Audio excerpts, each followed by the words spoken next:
Badoo dachaasaa guddataa freshman irratti wal qaqqabne jecha. Finfinnee mooraadhuma jaaffaa sana keessatti wal qaqqabne walmaanutuu barataa jirru seenaa ta'uunis seenaa irratti ramadame anis sanatti ramadame isarratti walitti dhumne.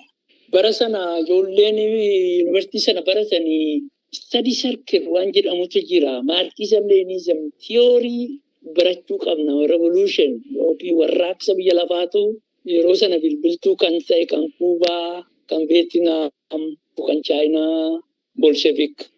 Sana hundumaa baranna kan irratti wal barree hiriyaa taane. But it was incredible. Nama ajaa'iba jechuu dandeessu. Tokko jechoota nama hiikuu danda'udha. Miidhaanii warra isaaniirra ga'e inni warra gullallee warra tufaamuunaa kanaa buqqaanii gullallee madaa'im iskuulii ga'anii achirraa dhiibamanii hinuma dhiibamu bara baraan duraayyuu bakka beektu sana ga'anii loon naannoo istaadiyoomiitti ijaaramu kana obboleessa isaa wajjin loon tisaa hora sana obaasaa turree jedha.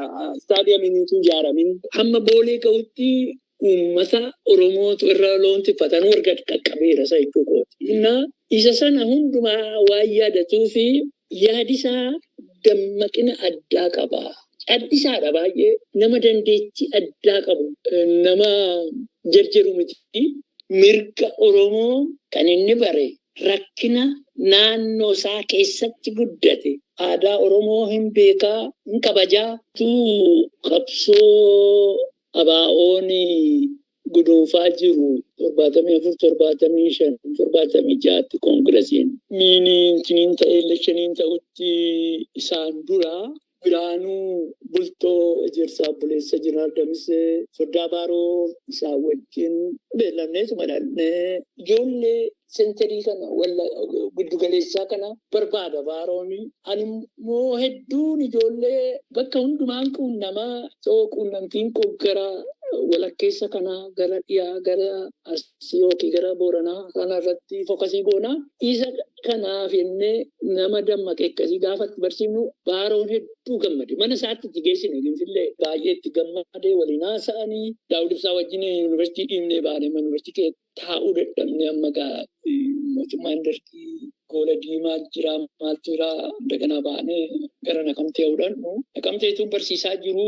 Osoo deemuu kootii an Finfinnee nan dhufaa walquunnamne kuma tokkotti walquunnamne dhaqee bosona seenee namni barate muraasa sagalee bosonaa kan jedhu kan dammaqsu kan qindeessu waan akkasii barreessuu jalqabee harkumaan barreessee facaasaa kanaanii waraana qindeessaa ture amma Baaroon faan dhaqanitti dabalamanitti. Hunduma dursee dhaqe malee inni 77 dhaqe Finfinnee irraa nama baratee jalqabaa jechuu dandeessa. Eyewitness jedha warri faranjii ijaan kan arganii bira turan qaamaan arganii Leencoo Lataa fi Abbaa Caalaa Lataati bira turanii akkaataan itti ta'e inni itti bareef inni achitti dhaqee arge xiqqoo wal fudhachuu didee yaada isaatiin wal mormaa ture. Lammaffaa namni kun nyaatu beektaa baay'ee uffatallee uffatu maaliif namni beela'ee jiraata jedhu. Suuta mataansaa akka dhukkubfatee dubbatame. Mataan dhukkubfatee namni mataan dhukkubfatu hidhachuun qabu wannaan Baaroon yoo irraa hiittanii implikeeshinii yookiin hiikaa biraa fidee caalaa mataasaa dhukkubsee maraachitu. Waan kun nama gaarii hiikinaa kan jedhe isa. Kana booddee walgahiirra turanii kilaashii isaa qaba sana itti naqachoonni galuudha. Hubatee Baaroon dhaabi maaliif itti naqatta maal jedhu sarara kutee gara mudhii kana rukutee erga Baaroon rukutee booda jalqaba isaatu du'e maaliif mataa waan of rukuteef isaatu du'e Baaroon cinqii guddaa keessa ture hin jiruun dhiigaa naasaa garuu dhiigituma ta'uutuma cinqamuu qabsoon itti fufuu qaba jedhee utuma divaayizii godhuu du'e jechuudha.